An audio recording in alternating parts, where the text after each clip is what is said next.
Hey NFL fans, Harrison Graham here. If there's any Chiefs fans out there, we have a Kansas City Chiefs only YouTube channel. The link's right there, youtube.com/ChiefsTV. We have coverage of the Kansas City Chiefs all year long, so I urge you to subscribe. Plus, you can watch our Chiefs video of the week starting right now.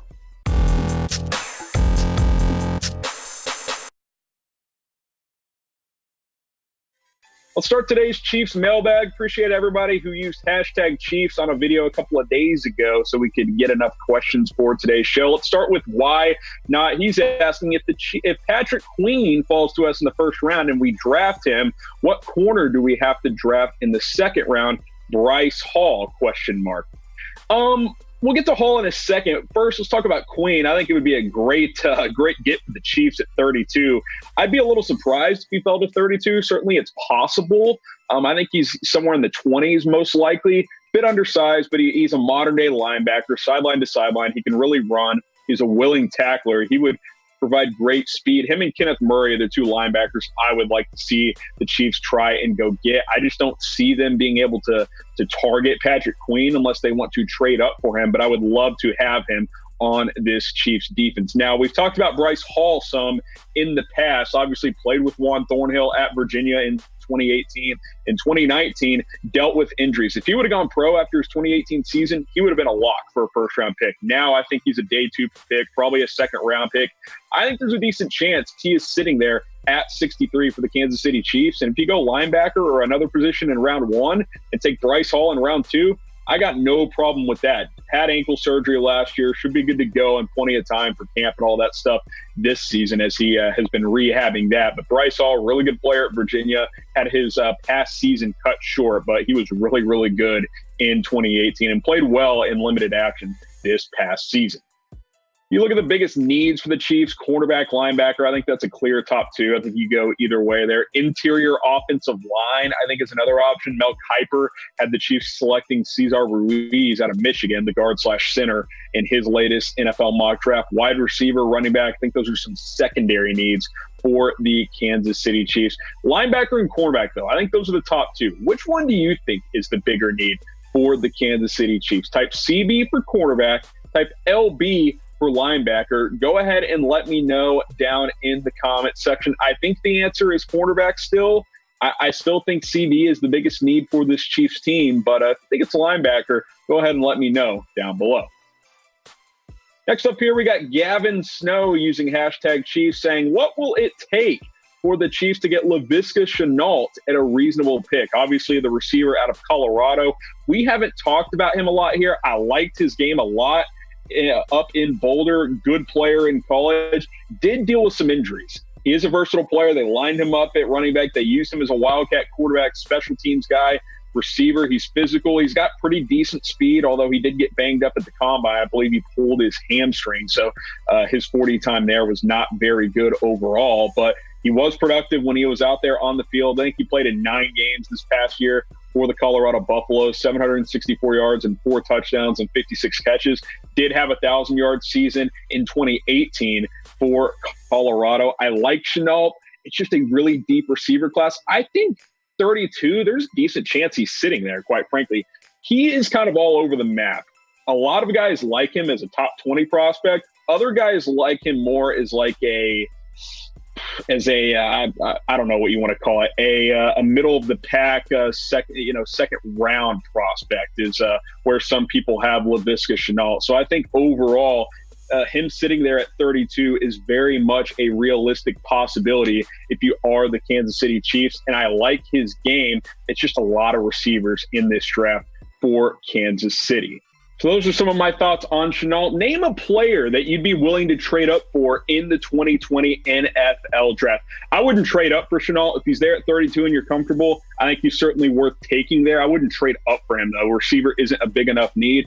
If by some miracle Isaiah Simmons fell to the teens, I would consider it. I don't see it happening. That would take something catastrophic. But go ahead and name someone you would trade up for, be willing to trade up for in the 2020 NFL draft. Keep in mind, Brett Beach traded from 27 to 10 to take some guy named Patrick Mahomes. I think that worked out pretty well. And if you want a Patrick Mahomes jersey, you're never going to find a better deal than this. Nike Mahomes red jersey right there. That one right there on screen. You can get it for less than $60 with our partner Finex. Go to this link, chatsports.com/Mahomes jersey. Use the promo code SPROUT. That's SPROUT. You see it on screen. You can get this jersey for less than $60. I promise you, these are flying off the shelves. They extended this deal for another day, so take advantage. Chatsports.com/Mahomes jersey. Let's get to our next question here on our Chiefs mailbag. Nicholas Shaw using #Chiefs. Appreciate it. Who is the best player we could trade for a first-round pick but don't necessarily need the most? The problem with trading guys for first-round picks, Nick, is that they are players you need. Like, I think these are your highest trade assets on your team. Patrick Mahomes, I'm not trading him for 10 first-round picks, obviously, but he does have the highest trade value on this team. Chris Jones, I think, would fetch you a first and another pick. I think Travis Kelce could get you a first. Tyreek Hill and Mitchell Schwartz, I think those guys will get you first, but I'm not trading any of those players. Who are you going to get in the first round that can replace any of these guys? Nobody. Like, that's the realistic situation. The 49ers just traded DeForest Buckner for the number 13 overall pick to the Colts. Yeah, that's nice return for San Francisco, but they're going to miss Buckner. Make no mistake. Like, that is a big loss for the 49ers, and the chances that they get a player that productive at pick 13, it's pretty unrealistic. A lot of those guys are some of my favorite Chiefs players. Go ahead and shout out your favorite Chiefs player in the comments section. If you want to take the lame way out, type Patrick Mahomes. I think he's most of our favorite player. We got some other players, some former players too. It doesn't have to just be current. It can be all time. Go ahead and shout them down in the comment section. You can do multiple comments. Shout out multiple players. Let's give our Chiefs players some love.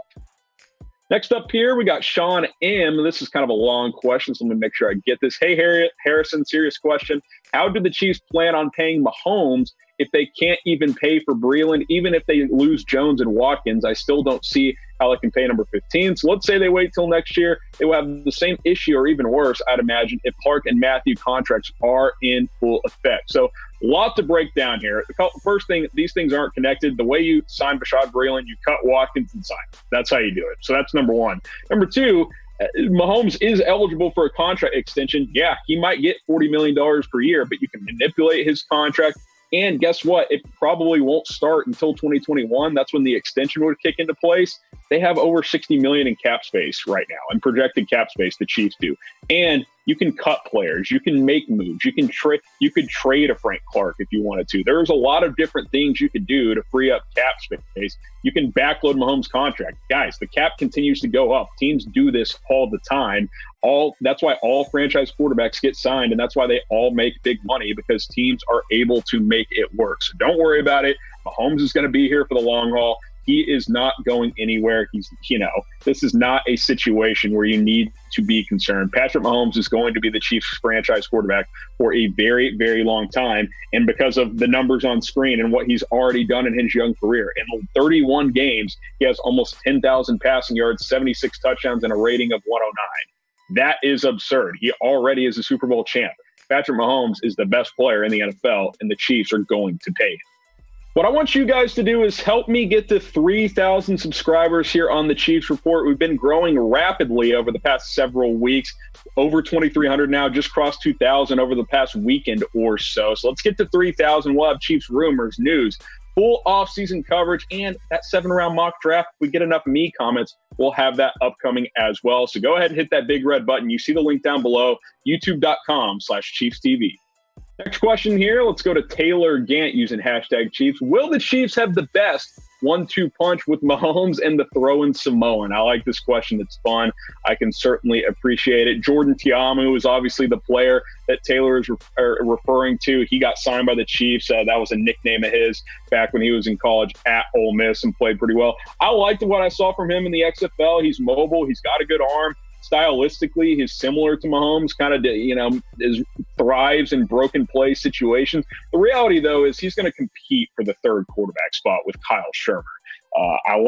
He was fun to watch for St. Louis in the XFL and the limited 5-game season that we saw. He was top 10 in rushing with 217 yards. Completion percentage was good. I thought he threw the ball with good anticipation. He's an RPO type of quarterback.